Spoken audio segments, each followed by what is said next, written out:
할렐루야, 할렐루야. 10월 16일 수요 새벽 예배에 주님의 전으로 나오신 모든 성도님들을 예수님 이름으로 환영하고 또 축복합니다. 정말 죄와 그 사망의 길에 서 있었던 저희를 살려주시고 영생을 허락하시고 하나님의 자녀까지 삼아주신 주님의 그 크신 은혜에 저희들 항상 감사하는 마음으로 주님의 그 말씀에 순종하는 삶을 살아가는 저희들 모두가 되기를 소망합니다. 우리 시간 주님 곁으로 항상 우리를 이끌어 달라고 또 주님의 길로 인도해 달라고 우리 간절히 간구하는 마음으로 함께 찬양하며 나아갑시다.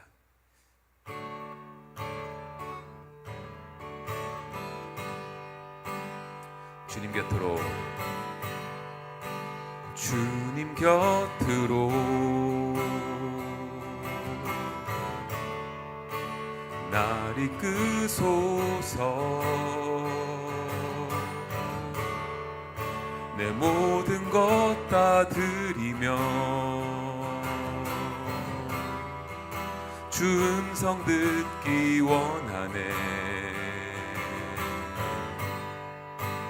나의 참 소망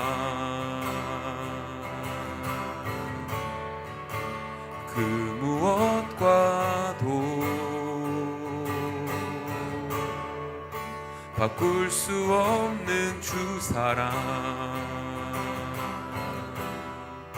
그 품 안에 난 길이 주님의 길로 인도하소서. 주님만이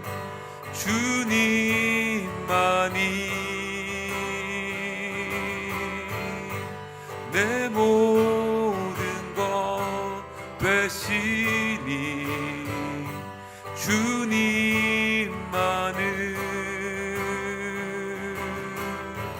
더 알게 하소서.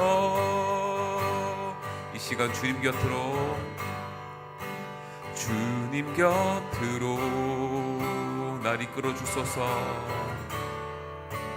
날 이끄소서. 내 모든 것 다 드리며 주 음성 듣기 원하네. 나의 참 소망, 나의 참 소망 그 무엇과도 바꿀 수 없는 주 사랑 그 품 안에 난 길이 주님의 길로 인도하소서. 주님만이 내 모든 것 되시니 주님만을 더 알게 하소서. 주님만이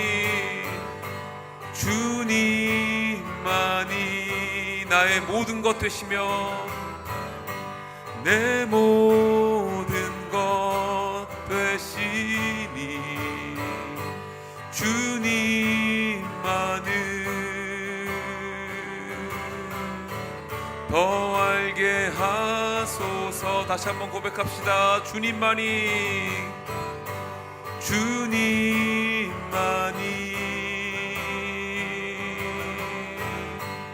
내 모든 것 되시니 주님만을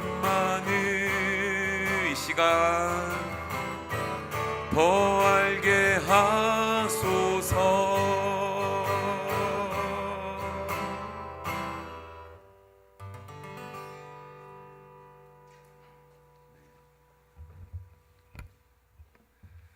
고맙고 자비로우신 아버지 하나님 감사합니다. 이 새벽에도 사랑하는 교우들이 대면으로 비대면으로 함께 예배를 하게 하신 것을 감사합니다. 날마다 주를 바라보는 그 믿음의 행위에 따라 하나님께서 보응해 주시고 인도해 주시기를 원합니다. 오늘도 주의 말씀을 통해서 하루의 삶을 살아가는 동안 하나님의 역사가 되게 하시고 하나님의 사역이 되게 하시고 더 나아가 하나님의 영광이 되게 하여 주시기를 원합니다.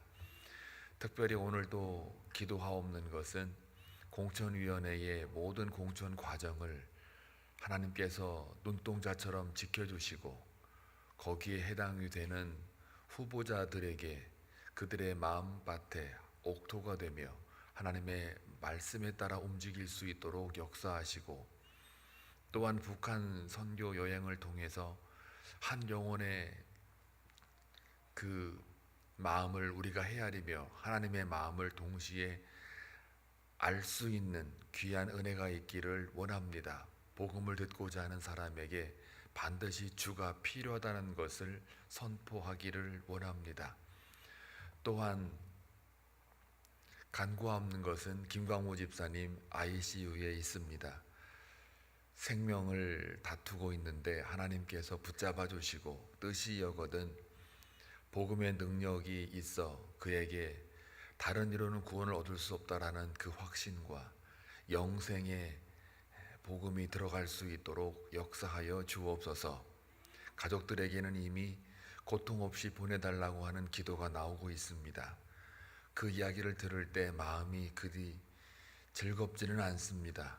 그러나 하나님, 생명의 주관자이신 하나님께서 붙잡아 주시고 좀 더 하나님 앞에 더욱더 그 뜻을 묻고 나아가는 저희들이 되기를 원합니다.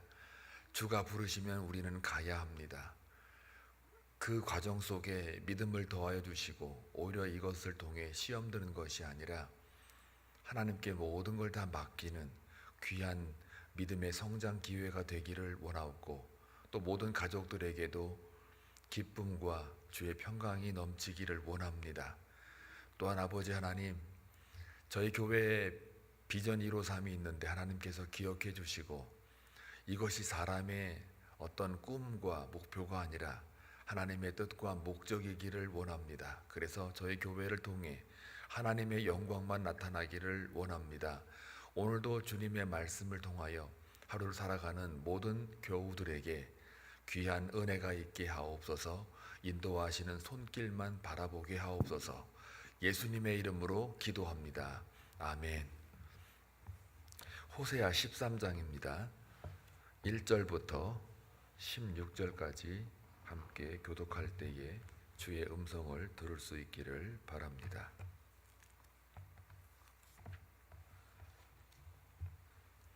에브라임이 말을 하면 사람들이 떨었도다. 그가 이스라엘 중에서 자기를 높이더니 바알로 말미암아 범죄함으로 망하였거늘. 이제도 그들은 더욱 범죄하여 그 은으로 자기를 위하여 우상을 부어 만들되 자기의 정교함을 따라 우상을 만들었으며 그것은 다 은장색이 만든 것이거늘 그들은 그것에 대하여 말하기를 제사를 드리는 자는 송아지와 입을 맞출 것이라 하도다. 이러므로 그들은 아침 구름 같으며 쉬 사라지는 이슬 같으며 타작마당에서 광풍에 날리는 쭉정이 같으며 굴뚝에서 나가는 연기 같으리라. 그러나 애굽 땅에 있을 때부터 나는 내 하나님 여호와라. 나밖에 내가 다른 신을 알지 말 것이라. 나 외에는 구원자가 없느니라. 내가 광야 마른 땅에서 너를 알았거늘. 그들이 먹여준 대로 배가 불렀고 배가 부르니 그들의 마음이 교만하여 이로 말미암아 나를 잊었느니라. 그러므로 내가 그들에게 사자 같고 길가에서 기다리는 표범 같으니라. 내가 새끼 잃은 곰같이 그들을 만나 그의 염통 거풀을 찢고 거기서 암사자같이 그들을 삼키리라. 들짐승이 그들을 찢으리라. 이스라엘아, 내가 패망하였나니 이는 너를 도와주는 나를 대적함이니라. 전에 내가 이르기를 내게 왕과 지도자들을 주소서 하였느니라. 내 모든 성읍에서 너를 구원할 자 곧 내 왕이 이제 어디 있으며 내 재판장들이 어디 있느냐. 내가 분노함으로 내게 왕을 주고 진노함으로 패하였노라. 에브라임의 불의가 봉함되었고 그 죄가 저장되었나니 해산하는 여인의 어려움이 그에게 임하리라. 그는 지혜 없는 자식이로다. 해산할 때가 되어도 그가 나오지 못하니라. 내가 그들을 수월의 권세에서 속량하며 사망에서 구속하리니 사망아 내 재앙이 어디 있느냐 수월아 내 멸망이 어디 있느냐 뉘우침이 내 눈앞에서 숨으리라. 그가 비록 형제 중에서 결실하나 동풍이 오리니 곧 광야에서 일어나는 여호와의 바람이라. 그의 근원이 마르며 그의 샘이 마르고 그 쌓아둔 바 모든 보배의 그릇이 약탈되리로다. 다 같이 사마리아가 그들의 하나님을 배반하였으므로 형벌을 당하여 칼에 엎드려질 것이요 그 어린아이는 부서뜨려지며 아이베노이는 배가 갈라지리라. 아멘. 호세아를 우리가 묵상을 하고 있습니다. 호세아의 이름은 구원이고요. 예수와 같은 의미라고 우리가 알고 있지요.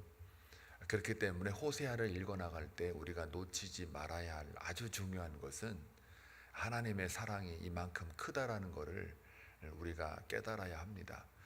호세 선지자를 읽다 보면은 너무 막 무섭게 얘기하는 경우가 많잖아요. 표현이.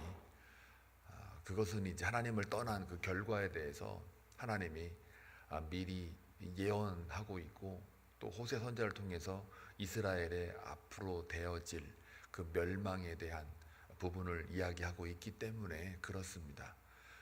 그러나 그만큼 이제 화가 났다라는 이야기예요. 하나님의 분노와 진노가 크게 났다라는 것이기 때문에 그게 꼭 결과를 죽이려고 하는 게 아니고 살리려고 하나님이 화를 내시는 거니까요. 그 하나님의 깊은 마음과 사랑을 우리가 깨달으면서 이 호세아 선지서를 읽어 나가야 되겠습니다.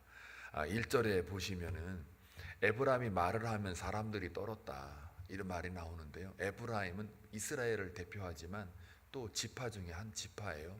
그래서 에브라임 그러면 대표적인 이스라엘을 상징하기도 하는데 여기서 말을 할 때는 이스라엘도 물론 해당되는 이야기지만 왜 에브라임이 말을 하면 사람이 떨었냐면은 바로 역사적으로 이스라엘의 그 지파 가운데 에브라임 지파가 힘이 가장 셌어요. 무슨 전쟁을 하더라도 에브라임한테 말 안 하고 가면은 에브라임 지파가 와가지고 너 왜 나한테 말 안 하고 왔어? 하고 이렇게 트집이라기보다는 이제 힘이 세고 가장 강력하니까 무슨 말을 할 때 이의를 제기할 때 사람들이 그 권위나 그 힘 앞에 두려워했다라는 것을 이제 이스라엘의 그 포악함, 거짓됨, 속임수, 이스라엘의 죄상을 이야기를 하는 거예요. 그거에 대해서 떨었다 이렇게 표현을 하는 거고요. 그 다음에 그가 이스라엘 중에서 자기를 높이더니, 그러니까 이스라엘 중에 에브라임 지파를 말하는 거잖아요. 이 높아지는 게 뭡니까? 스스로 높아지는 건 교만이죠. 예. 자기를 높이니까 어떡합니까? 누구를 낮추게 돼요? 하나님을 낮추게 되죠. 이 죄인의 특성이 딴 게 아닙니다. 하나님이 왜 진노하고 하나님이 왜 화가 나고 하는 이 모습들을 오늘도 지금 보시면은 하나님이 굉장히 진노했다라는 표현을 많이 하시는데 그 이유는 단 하나예요. 자기를 스스로 높였어요. 근데 동시에 그렇게 되면 하나님을 낮추는 정도가 아니라 하나님을 어떻게 해요? 기억하지 못해요. 하나님을 따르지 않아요. 그리고 누굴 따라요? 바알을 따라요. 그러니까 애굽에서부터 가나안 땅 정착까지 하나님께서 누누이 강조하는 게 뭡니까? 나는 너를 애굽으로부터 인도한 나 여호와 하나님이라. 왜 자꾸 애굽 얘기를 하냐면요. 뭐 옛날 얘기 늙은 노인들이 옛날 얘기한다고 막 뭐라고 하시는데 하나님은 옛날 얘기 엄청 많이 하세요. 그럼 늙은 노망 들은 겁니까? 그건 아니고 하나님이 그만큼 애굽이라는 말을 왜 자꾸 쓰냐면 옛적에 라떼는 이런 게 아니라 애굽의 상태는 뭐예요? 노예 상태고요. 완전히 하나님을 잊어버린 상태고 또 신분 지위 아무것도 없는 상태고 그냥 애굽 그늘 아래서 먹고 자고 하는 그런 하나님 없는 삶을 살았던 그 시대가 애굽이란 말이죠. 다시 말하면 영적으로 완전히 죽은 상태예요. 그 죽었던 이스라엘의 의지와 어떤 생각, 판단 따지지 않고 그냥 구해낸 거죠. 모세를 통해서 이스라엘 백성들을 끄집어낸 거예요. 그러니까 구원이라는 게 그 안에서 움직인 게 아니고 그 스스로가 힘과 능력이 있어서 움직인 게 아니라 외부에서 하나님이라고 하는 아버지께서 내 백성을 구원하기 위해 외부에 힘이 가해진 것을 구원이라고 하는 거예요. 여러분, 여러분 스스로가 높여가지고 구원이 되지를 않는 것처럼요, 이 땅도 마찬가지예요. 이 지구도 그렇고 이 지구 안에 뭔가가 이렇게 재생할 수 있는 능력이 있다고 그러는데요, 자연의 어떤 질서가 이치가 있어서 그럴 수는 있지요. 그러나 만약에 밖에 달이 조금이라도 이렇게 지구 그 앞에서 돌고 있을 때 조금이라도 있잖아요. 이게 1mm, 1cm도 틀리면요, 이게 지구가 어떻게 바뀔지를 과학자들은 이미 다 상상 정도가 아니라 정확한 수치화해 가지고 어떤 일이 벌어질 건가를 예측해요. 그 예측이 과학적으로 팩트 차원이에요. 태양이 만약에 이제는 사라져 버리면 지구는 끝난 거잖아요. 그러니까 지구 스스로가 빛을 내는 행성이, 그러니까 별이 아니기 때문에 행성이니까 밖에서 뭐가 움직이고 뭐가 문제가 생기면은 그냥 지구는 그냥 망하는 거거든요. 마찬가지예요. 이 이스라엘과 하나님과의 관계 속에서 자꾸 애굽에서 인도해낸 나 여호와로라 라고 하는 자꾸 그 말을 하시는 이유는, 하나님이 움직이지 않으면 이스라엘은 구원이 없어요. 예수님이 우리에게 먼저 은혜를 찾아오지 않으시면 구원이 없어요. 우리 스스로가 높인다고 구원이 되는 것도 아니고 문제가 해결되는 게 아니에요. 그런데 이들은 스스로 높여요. 그래가지고 바알로 말미암아 범죄함으로 망하였거늘. 바알로 말미암아, 그러니까 자기를 높이고 자기의 뜻을 위해서 바알을 섬겨요. 하나님을 버리죠. 그게 범죄예요. 그러니까 하나님 제일 싫어하는 거는 하나님을 따르지 않는 거, 그리고 자기를 따르거나 자기를 높이거나 다른 어떤 우상을 섬기는 것을 가장 싫어하시죠. 그리고 그 결과로 망하였거늘. 근데 사실 역사적으로 망하지 않았거든요. 이때는 호세아가 지금 그 심판을 예고하는 거지 지금 완전히 쫄딱 망한 게 아니에요. 그런데 여기 보니까 바알로 말미암아 범죄함으로 망하였다라고 현재와 과거의 완료로 쓴 거 보면은 이게 뭘 말합니까? 지금 니네가 망하지 않았어도 망한 거나 마찬가지야, 그 얘기예요. 여러분, 육이 멀쩡하다고 그래갖고요, 그 안에 있는 정신이 문제가 있으면요, 그건 죽은 거나 마찬가지예요. 마찬가지죠. 우리의 영이 죽어버리면 겉은 멀쩡하고 잘 나가는 것 같고 스스로 높이는 것 같지만 결국 그거는 망한 거란 말이죠. 하나님 보시기에는 그걸 모르는 거죠. 그래서 우리가 이것을 잘 깨달아야 돼요. 망하지 않은 상태 같지만 이미 망한 것으로 보는 게 바로 하나님의 입장이에요. 정신이 망하면 이미 육은 망한 거예요. 멀쩡하게 움직이고 돌아다닌다고 그게 살아있는 게 아니고 그건 이미 망한 거예요. 그래서 우리의 영혼이 하나님을 떠나면요, 그거는 이미 망한 거예요. 이미 벌써 이스라엘이 망했다라고 심판을 말씀을 하시죠. 자, 그리고 2절에 보게 되면 이제도 그들은 더욱 범죄하여, 이게 지금 죄라고 하는 게요, 점점 한 번 지으면 두 번 짓고 두 번 지으면 세 번 져요. 그래서 죄의 무서움이라는 걸 제가 말씀드린 바가 있죠. 죄를 숨기는 것도 무서움이지만 죄에 익숙해짐이라는 거는 더 무서운 거예요. 그러니까 그들은 더욱 범죄하여, 점점 죄가 점점 많아지는 거죠. 그러니까 무감각한 자가 되는 거예요. 하나님이 있으나 없으나 전혀 감각 없는 자. 그러면 감각이 없다는 얘기는 영적 감각을 말하는 거니까 정욕대로 살 수밖에 없어요. 그러니까 뭐래요? 그 은으로 자기를 위하여 우상을 부어 만들어요. 자기를 위하여 우상을 부어 만들어요. 자기의 정교함을 따라 우상을 만들어요. 그것은 다 은장색이 만든 것이거늘 그들은 그것에 대하여 말하기를 제사를 드리는 자는 송아지와 입을 맞출 것이라. 여기 입을 맞춘다라는 말은 맞춘다라는 말이 접촉한다는 게 아니라 이제 비유로 말한 건데 이 히브리 원어로 들어가면 경배하다예요. 그러니까 인간이 인간을 높이기 위하여 인간 스스로가 구원하기 위하여 우상을 만들어서 그 우상을 경배하는 거예요. 그러니까 인간 안에서 뭔가 구원을 해 보려고 애를 쓰는 거죠.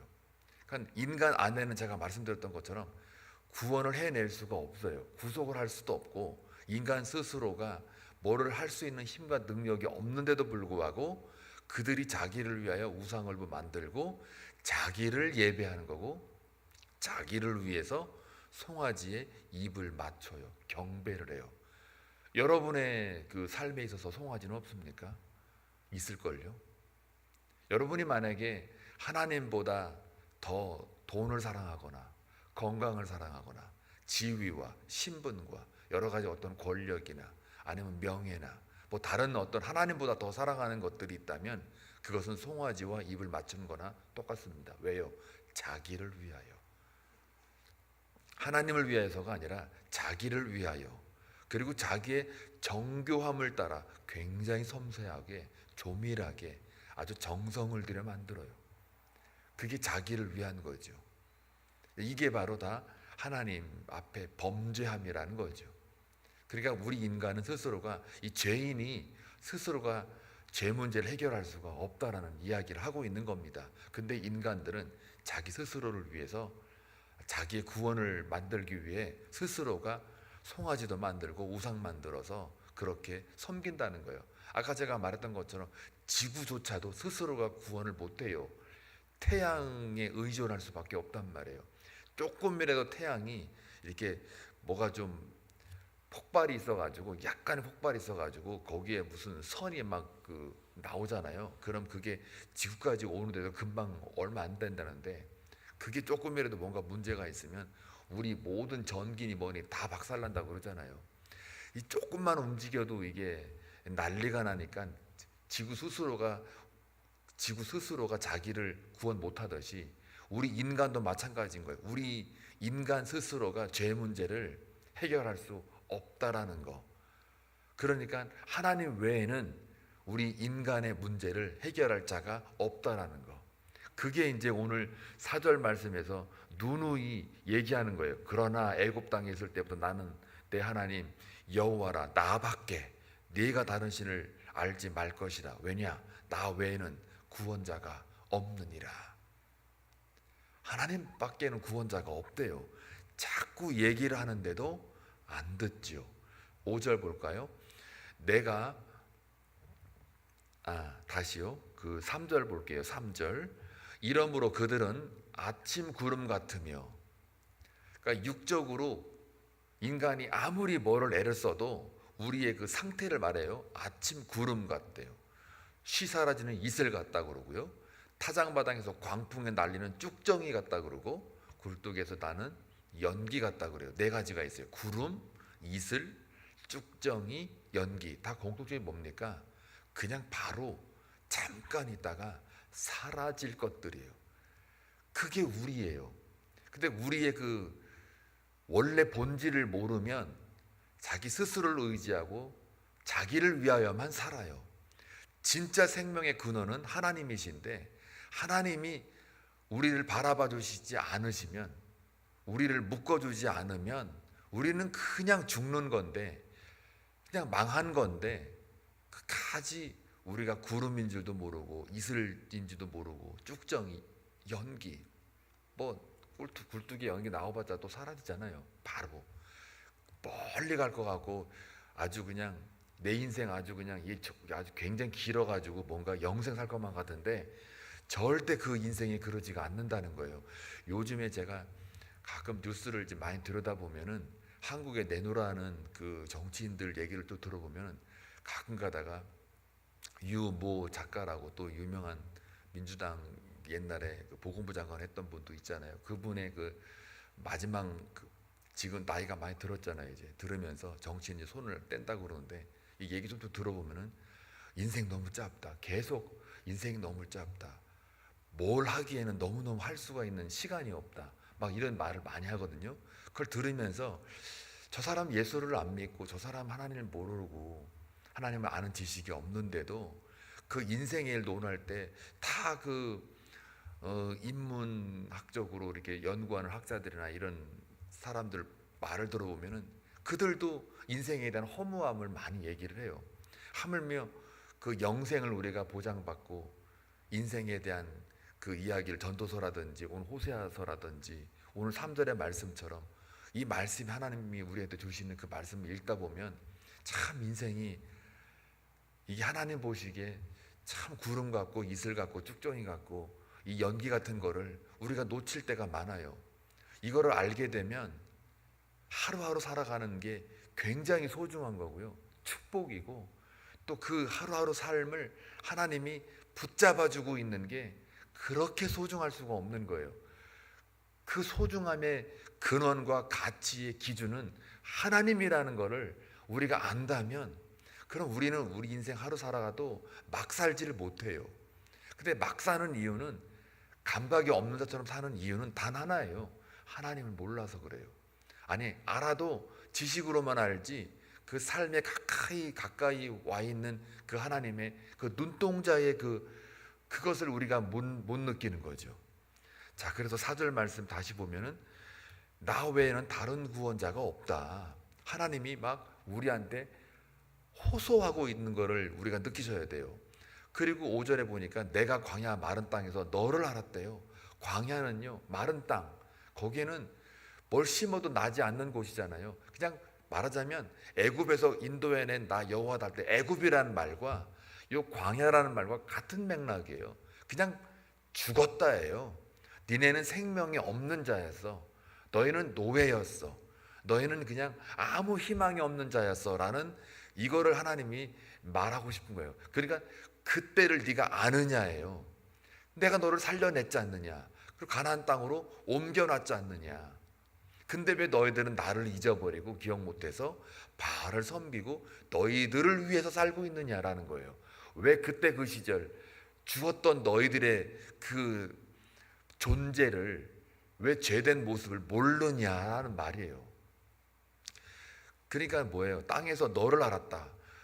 내가 하나님을 먼저 아는 게 아니라 하나님이 나를 먼저 알았대요. 내가 너를 알았다. 또 6절 볼까요? 그들이 먹여준 대로 배가 불렀대요. 배가 부르니 그들의 마음이 교만하여 이로 말미암아 나를 잊었다. 잘 먹고 잘 사니까 그게 하나님의 축복이었는데요. 제가 주일날 그랬잖아요. 아모스라든지 그 요나라든지 이런 선지자들은 그러니까 호세아 같은 경우도 그렇고 다 재난을 선포했단 말이에요. 그런데 요나 선지라든지 이런 사람들은 이스라엘의 축복을 선언했거든요. 축복 선언해가지고 배불리 먹게 하고 땅을 넓게 해주면은 야, 하나님께서 이렇게 나를 사랑하셔가지고 내가 기도한 대로 이게 뭔가 잘 됐구나, 이러면 하나님을 더 가까이 섬겨야 되는데 그게 아니라 지금 보세요. 가나안 땅에 정착하게 해줘서 배를 불리고 다 했는데 그들이 뭐라 그래요? 교만해져요. 그리고 그것 때문에 하나님을 잊어버려요. 먹인 게 누구냐 이거예요. 내가 입히고 먹이고 재워주고 키워놨더니 이게 부모를 몰라봐? 제일 화나잖아요, 여러분. 하나님이 지금 똑같은 말씀을 하고 계세요. 그러므로 내가 그들에게 사자 같고 길가에서 기다린 표범 같으니라.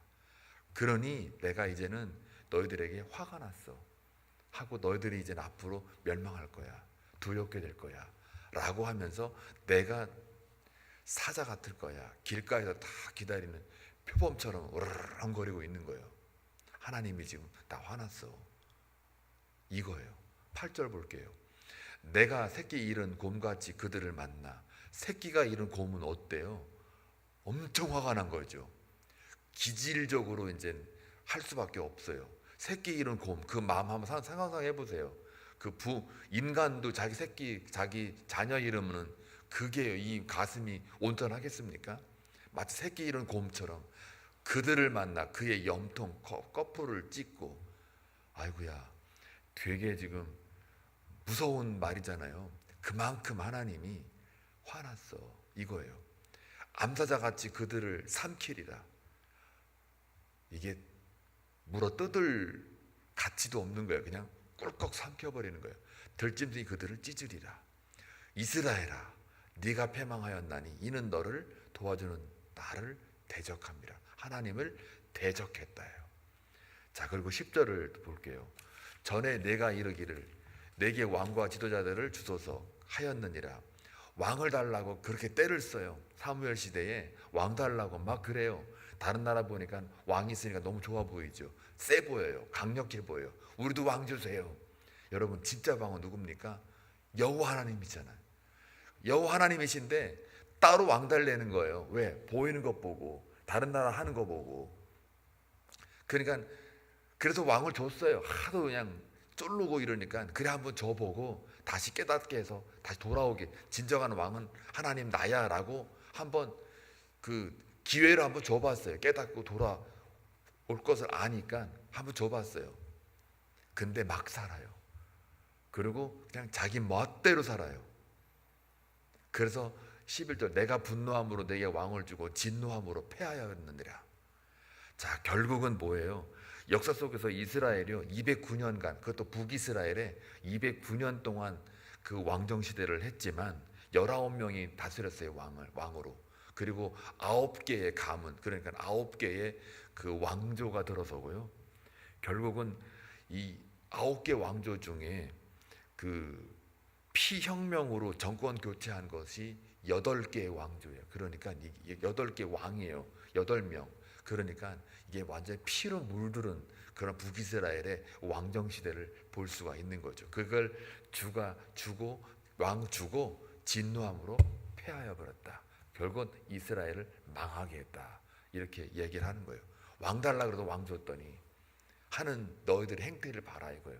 서로 치고받고 물고 뜯고 피 흘려가지고 결국 니들이 스스로가 나라를 망하게 만들었지 않았느냐라는 이야기예요. 결국은 스스로가 니들이 할 수 있는 게 있다 없다? 없다.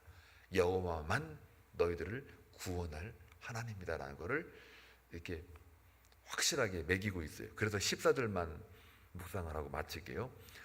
내가 그들을 스올의 권세에서 속량하며 사망에서 구속하리니 사망아 내 재앙이 어디 있느냐? 스올아 내 멸망이 어디 있느냐? 뉘우침이 내 눈앞에서 숨으리라.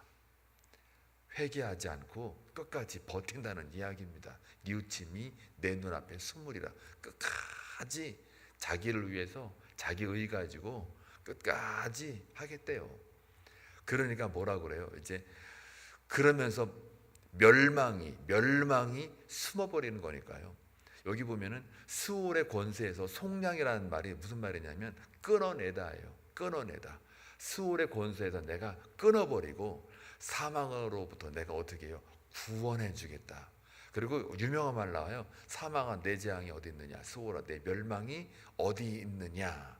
라는 이 말이 고린도 전서 15장 50절에서 58절 말씀을 그대로 사도 바울이 고린도전서 부활장에서 얘기를 해요. 뭐라고 그러냐면 사망아 너의 승리가 어디 있느냐? 사망아 네가 쏘는 것이 어디 있느냐? 사망이 쏘는 것은 죄요. 죄의 권능은 율법이라. 죄도 사망도 다 어디 있느냐? 율법도 다 어디 있느냐? 다 그거 소용없다. 이 미는 얘기입니다. 우리 주 예수 그리스도로 말미암아 우리에게 뭘 줘요? 승리를 주시는 하나님께 감사한다. 그러면서 하는 말씀이 그러므로 내 사랑하는 형제들아 견실하며 흔들리지 말고 항상 주의 일에 더욱 힘쓰는 자들이 되라. 이는 너희 수고가 주 안에서 헛되지 않은 줄 알미라. 구원은 여호와께로, 구원은 예수 그리스도만이 부활로 인해서 사망도 이기고 또 죄도 이기고 이런 모든 것들을 이겨냈으니 율법도 이겨냈으니 결국 주 안에서 너희들이 힘쓰고 하는 것들은 다 헛되지 않는다. 너희들 스스로가 구원하려고 자기를 높이는 것이 헛된 거고 주께서 너희를 구원해 내는 것, 주 안에서 너희들이 힘쓰는 것, 그것은 헛되지 않는다. 사랑하는 교회 여러분, 오늘도 여러분들 하루 살아가는 동안 주님만이 여러분의 구원자이시고 우리 스스로가 구원할 수가 없고 주님만이 영광을 받으실 주 안에서 하는 모든 일들, 그 일들은 절대로 헛되지 않은 줄로 믿습니다. 하나님께서 그렇게 우리에게 말씀하셨습니다. 주 안에서 열심히 하루 살아가는 여러분 되시길 주의 이름으로 축원합니다. 기도합니다. 좋으신 하나님 아버지 감사합니다. 하나님께서 화가 나셨고 진노하신 그 이유는 바로 이스라엘의 범죄입니다. 하나님께서 애굽에서부터 또 우리가 죽었던 우리 상태에서 광야같이 메말랐던 상태에서 우리를 구원해냈던 그 하나님이 자꾸 우리에게 말씀하십니다. 우리는 죽었던 우리를 하나님이 먼저 하나님을 알게 하셨고 이끌어내셨다라는 것을 오늘도 말씀하시니 감사합니다. 네, 하나님, 우리가 이미 죽었던 자였습니다. 아무것도 모르는 그러한 무지하고 노예 같은 자였습니다. 그럼에도 불구하고 우리를 구원하셨던 그 하나님을 다시 한번 바라보며 오늘 하루 살아가는 동안 하나님 안에서, 주 안에서 최선을 다하고 힘쓰는 삶으로 살아내기를 원합니다. 함께 동행하여 주옵소서. 예수님의 이름으로 기도합니다. 아멘.